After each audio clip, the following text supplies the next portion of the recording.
That tank is a violation of aesthetic harmony, and I've taken measures to have it decommissioned.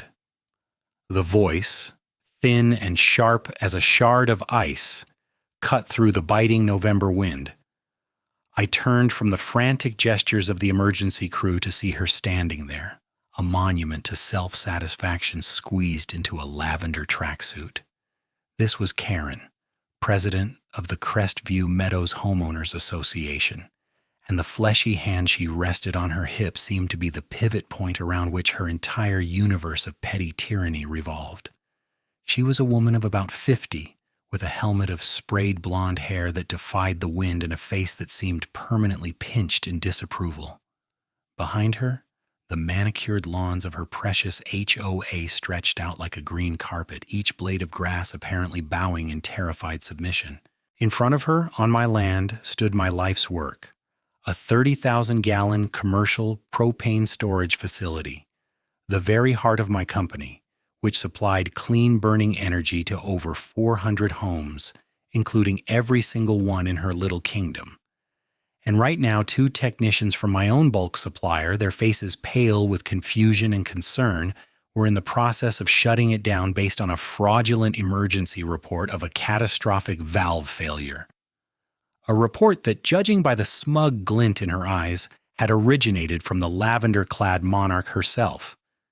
"You did what?" I asked, my voice dangerously quiet. The cold wasn't just in the air, it was a block of ice forming in my gut.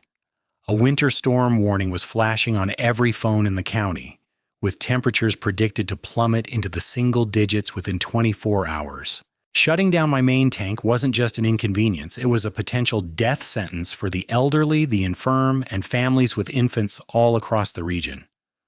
"I filed a public safety report," she announced, puffing out her chest. "As a concerned citizen and community leader, I couldn't stand by while this ticking time bomb threatened our property values and our children's lives." The sheer, unadulterated gall of it almost took my breath away. This facility, which I built with my own hands using the engineering skills I'd honed over 20 years in the Army Corps of Engineers, had a safety record cleaner than her HOA's ridiculously pristine sidewalks.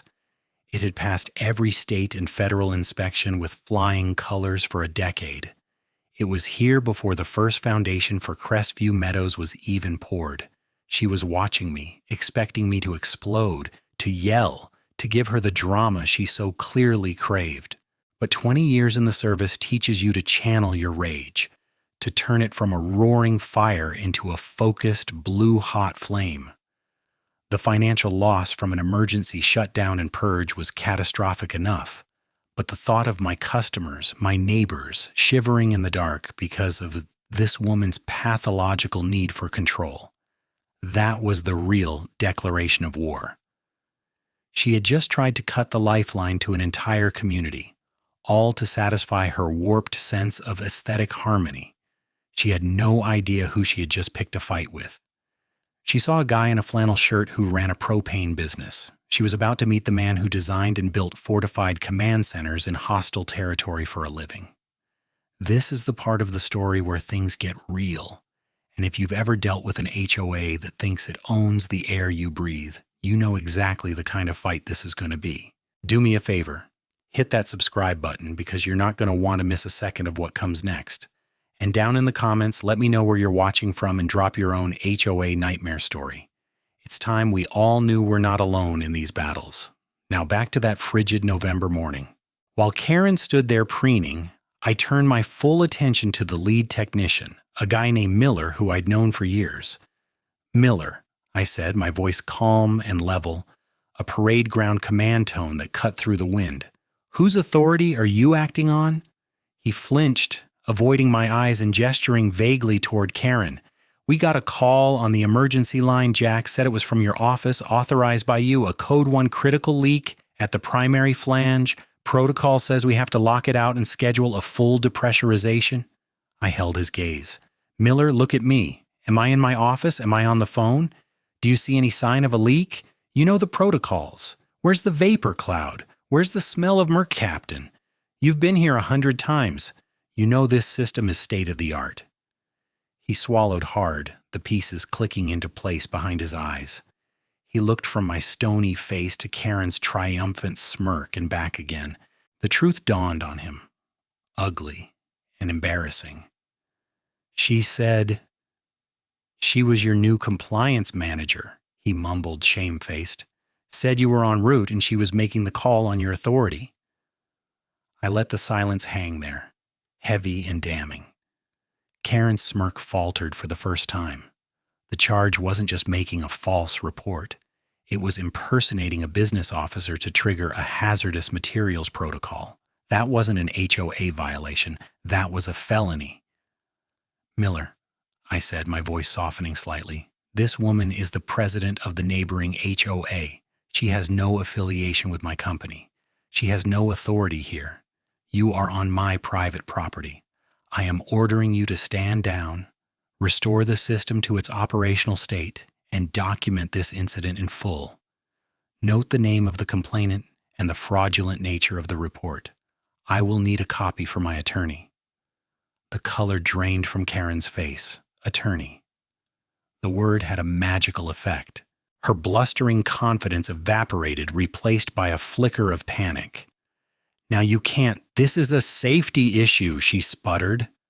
I took a slow step toward her, and for the first time she took an involuntary step back. "The only safety issue here, Karen, is a civilian interfering with critical energy infrastructure ahead of a polar vortex. You have committed a criminal act, and you have done it on my property. I want you to leave. Now." She opened her mouth, then closed it, the gears turning in her head as she tried to calculate a new angle of attack, but the jig was up, at least for this morning. The technicians were already reversing the lockout procedure, their movements brisk and professional, their apologies to me sincere.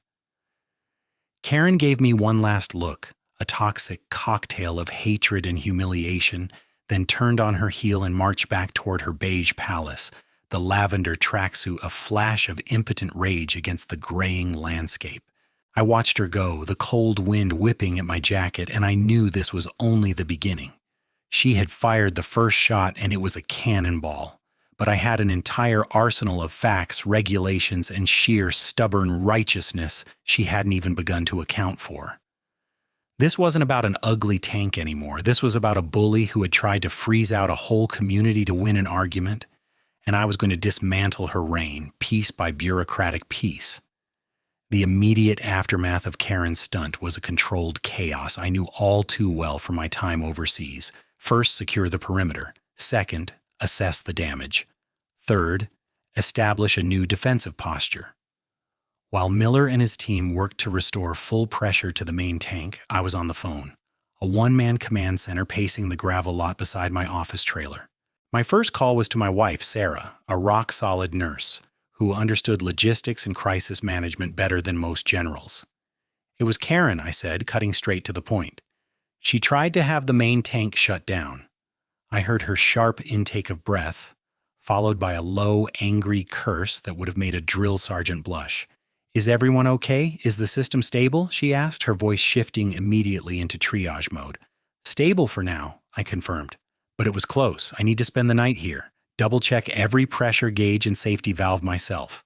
The last thing we need is a real issue after a forced shutdown and restart. Can you handle things at home?" "Of course," she said, her voice firm. "You do what you need to do, Jack. And when you're done securing the fuel, we start planning how we're going to secure our flank." That was Sarah. No panic, no hand-wringing, just a clear-eyed assessment of the new strategic reality. While I trusted Miller's crew, I couldn't afford to take any chances. The rapid shutdown could have stressed components, and with hundreds of homes depending on me, good enough wasn't in my vocabulary. I spent the next 8 hours in the biting cold, moving with a methodical slowness that belied the urgency of the situation. I physically walked the entire length of every feeder line, my gloved hand tracing the cold steel. I personally inspected the primary and secondary regulator assemblies, checked the seals on the emergency shutoff valves, and ran a full diagnostic on the telemetry system that monitored the tank's pressure and temperature around the clock. The system was robust, built with triple redundancy for exactly this reason, to withstand shocks both physical and apparently bureaucratic. But as the sun dipped below the horizon, painting the sky in bruised shades of purple and orange, the true cost of Karen's gambit began to manifest. My office phone, which I'd forwarded to my cell, started ringing off the hook. It was my customers. "Jack, my pilot light went out." "Hey, Jack, the furnace isn't kicking on. Is there a problem with the pressure?" "Jack, my gauge is reading lower than it should." The temporary pressure drop during the lockout, however brief, had been enough to cause minor disruptions down the line. Air in the pipes, pilot lights extinguishing, sensitive furnace regulators tripping their internal safeties. Each call was a fresh spike of adrenaline. Each one represented a family worrying about the coming cold. For the next 6 hours, I was no longer an owner, but a field technician, talking dozens of people through relighting their water heaters or resetting their furnaces over the phone. For the more complex or concerning calls, particularly from my elderly customers, I dispatched my 2 drivers, Dave and Carlos, diverting them from their pre-storm delivery routes to make house calls. It was an operational nightmare, burning fuel, time, and goodwill. By midnight, the immediate crisis was contained. Every customer who called had heat. The main tank was stable and secure. Dave and Carlos were finally heading home, exhausted. I was alone in my small office, the hum of the servers and the ticking of the electric heater the only sounds. And then I saw the first email. The subject line was stark. Official complaint. File number EC-94B-safety violation. It was from the County Code Enforcement Office. I opened it, and my blood ran cold all over again. It was a formal notice of investigation, citing an anonymous tip regarding gross negligence in the storage and handling of combustible materials, failure to maintain safe operational pressures, and inadequate perimeter security. The language was boilerplate, but the timing was surgical. It was filed at 10:45 a.m., less than an hour after Karen had retreated from my property. She hadn't just gone home to pout. She'd gone home to reload. A moment later, a second email arrived. This one was from the State Fire Marshal's Office, Propane Safety Division. It was a more serious document, a notice of potential inquiry based on a report of an uncontrolled emergency shutdown and possible equipment malfunction, citing a community stakeholder. The legalese was dense, but the message was clear. My license to operate was now under official scrutiny. This was her real attack. The stunt with the supplier was just the opening salvo designed to create the very emergency she could then report. It was a classic pincer movement. She was attacking my physical operations and my legal right to exist simultaneously. I leaned back in my chair, the exhaustion of the day settling into my bones like concrete. On the wall opposite my desk hung a framed map of a province in Afghanistan, crisscrossed with lines I had drawn myself, marking supply routes through hostile mountain passes. I had faced ambushes, IEDs, and logistical chains stretched to the breaking point. This felt chillingly familiar. It was the same strategy: disrupt, demoralize, and bog the enemy down in a multi-front war they couldn't possibly win. Karen wasn't just an angry neighbor with a grudge. She was a methodical, ruthless tactician, and I had been underestimating her. The rage I had so carefully controlled that morning began to bubble up again, hot and pure. She hadn't just put my business at risk. She had used the levers of government, the very systems designed to ensure public safety, as a personal weapon. She was twisting the shield into a sword. I looked out the window at the silhouette of the massive white tank, illuminated by the security lights. It wasn't an eyesore to me, it was a promise. A promise of warmth, of hot meals, of security for hundreds of families. And this woman, in her lavender tracksuit, had decided she had the right to break that promise for everyone. A new, cold resolve settled over me. This was no longer about defense. This was about a counteroffensive. She wanted a paper war. I would give her a war that would bury her. I spent the rest of the night not sleeping, but preparing. I wasn't just a propane guy anymore. I was a combat engineer, and my new mission was to dismantle an enemy stronghold. The next morning, before the sun had even crested the ridge, my office looked like a war room. The small folding table I used for lunch was now covered in a sea of paper. Blueprints for the tank foundation, stamped and approved by a state-certified structural engineer. Geotechnical survey reports detailing the stability of the ground beneath it. The original zoning variance granted by the county a decade ago, explicitly for the purpose of a commercial propane depot. Every annual inspection certificate from the fire marshal, each one signed, dated, and marked with a pass in bold, uncompromising letters. My entire operational history was laid out, a fortress of documentation. This was my terrain, and I knew every inch of it. Sarah arrived with a thermos of coffee and a bag of bagels, her eyes taking in the scene with a practiced calm. She set the food down on the one clear corner of my desk and began to methodically read the complaint letters from the county and state. "Gross negligence," she read aloud, her voice dripping with contempt. "Based on an anonymous tip. How convenient." She looked at the second letter. "Community stakeholder." That's her. She's trying to create a paper trail that makes it look like there's a groundswell of public concern. "That's the play," I said, sipping the hot coffee. It burned, but it was a good burn, sharpening my focus.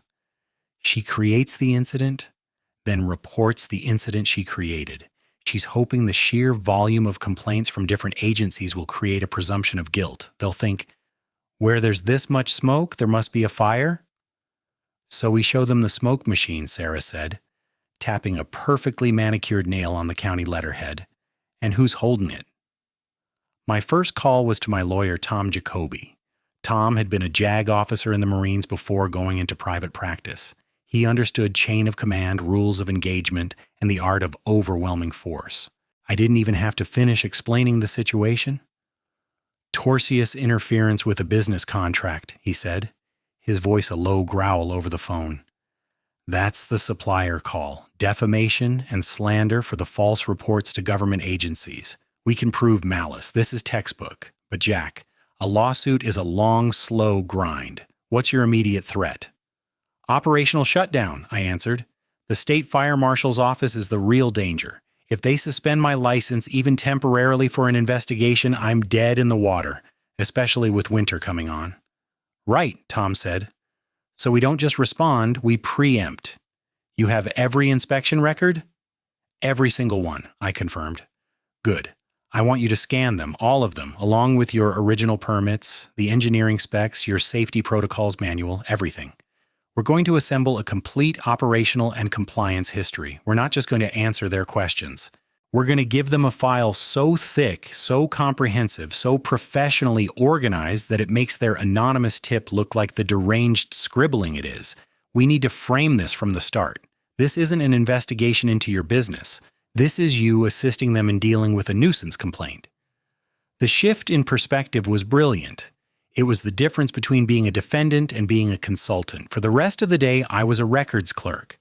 I scanned hundreds of pages of documents, each one a brick in the wall of my defense. The smell of the scanner's hot lamp filled the office. I organized them into a meticulous digital folder with subfolders for permitting, engineering, inspections, safety protocols, and incident reports. I even included the damming report from Miller at the supply company, detailing the fraudulent call from a Ms. Karen claiming to be a compliance manager. While I built my digital fortress, the physical world kept intruding. A crisp white SUV with the county code enforcement logo rolled up my driveway. A man in a county-issued polo shirt, clipboard in hand, stepped out. He had the weary, cynical look of a man who dealt with neighbor disputes all day. "Hear about a complaint," he said, not bothering with introductions, and something about unsafe storage. I met him at the door of my office. "You must be Mr. Henderson," I said, having looked up the department head earlier. "I've been expecting you. Please come in. I have a file prepared for you." I led him into the office, the table still covered in the original hard copies. I gestured for him to sit and handed him a slim USB drive. "On this drive," I explained calmly, "you will find digital copies of every permit, inspection, and certification related to this facility, dating back to its initial construction. You'll also find the full engineering report, including seismic and safety redundancies. I believe it will address any and all concerns cited in your complaint file number EC-94B. For your convenience, I've also included a report from my bulk supplier detailing a fraudulent emergency call yesterday, which appears to be the source of these baseless allegations. The man, Henderson, blinked. He had come out here expecting a shouting match with a greasy mechanic. He was not prepared for a fully indexed digital archive of compliance. He took the USB drive, his bureaucratic swagger deflating. Thanks, he mumbled. This is thorough. I run a tight ship, Mr. Henderson, I said. Safety is my only priority. I trust that once you review the file, you'll find the complaint to be without merit. If you need anything else, please don't hesitate to call. He left a few minutes later looking dazed. It was a small victory, but a significant one. I hadn't been defensive. I had been helpful. I had been professional. I had been, in a word, unimpeachable. The paper war had begun, and I had just fired the first volley of organized, overwhelming, and soul-crushingly boring documentation. Karen wanted to play in the mud of allegations and innuendo. I was going to force her onto the clean, hard ground of facts and evidence, and on that ground she couldn't possibly win.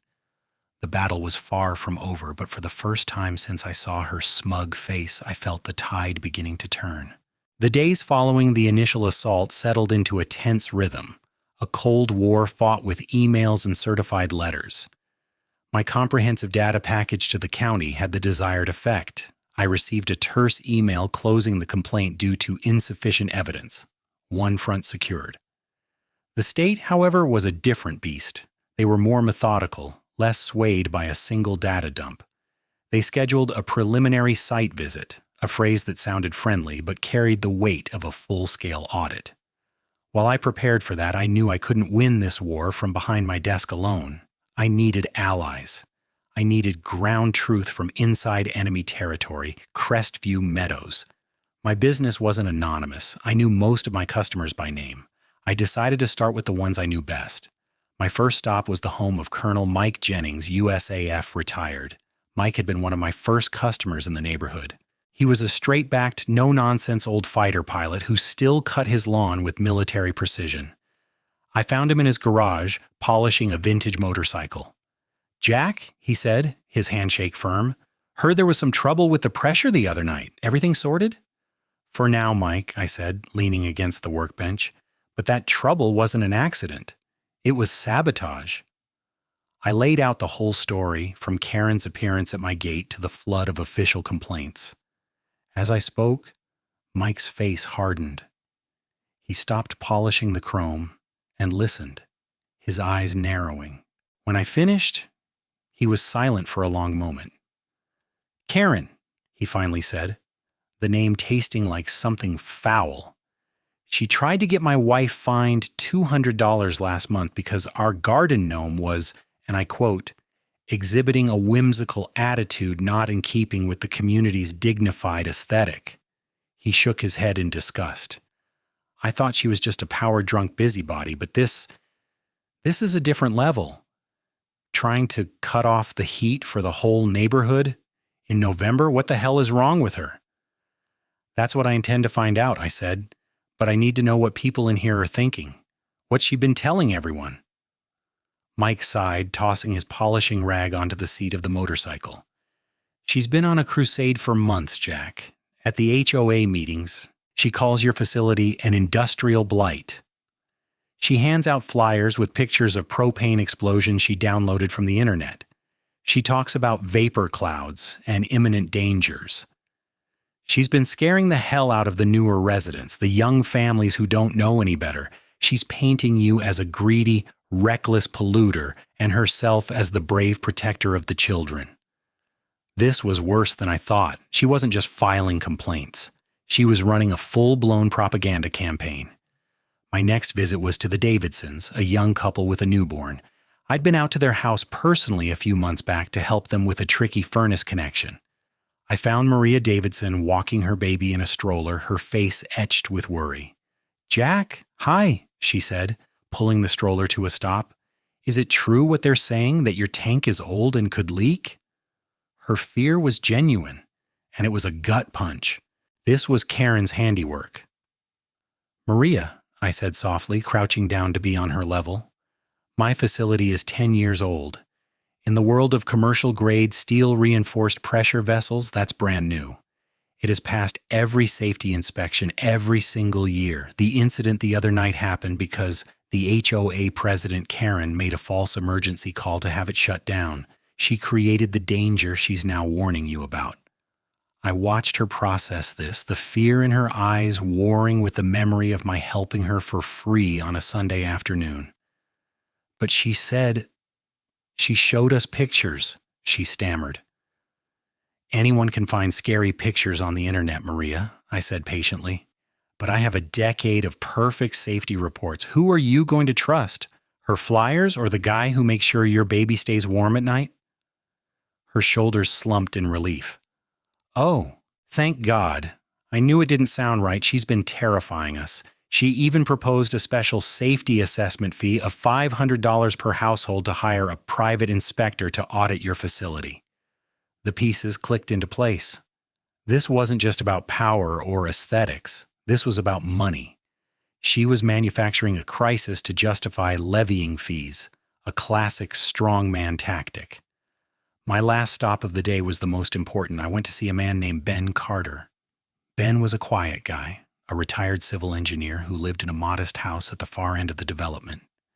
I knew from our brief chats during deliveries that he'd spent 30 years designing municipal water and utility systems. He understood infrastructure. I found him tending his rose bushes. Unlike the others, I didn't start with the story. I started with a question. "Ben," I said, holding out a copy of the county complaint, "you're an engineer. Read this and tell me what you see." He took the paper, put on his reading glasses, and read it slowly. He read it a second time. Then he looked up at my facility, visible over the rooftops. "I see a lot of legal jargon," he said, his voice thoughtful. "But what I don't see is any technical merit. Gross negligence? Inadequate security? Jack, your fence has more barbed wire than a medium security prison. And I've seen the schematics for that tank online in the county permit database. It's over-engineered to hell and back. This is nonsense." I then told him everything. He listened intently, his brow furrowed in concentration. When I got to the part about Karen's special safety assessment fee, he let out a low whistle. "It's a shakedown," he said bluntly. "She's manufacturing a threat to fleece the homeowners. This has nothing to do with safety." He looked me straight in the eye. "What do you need, Jack?" The question was exactly what I had hoped.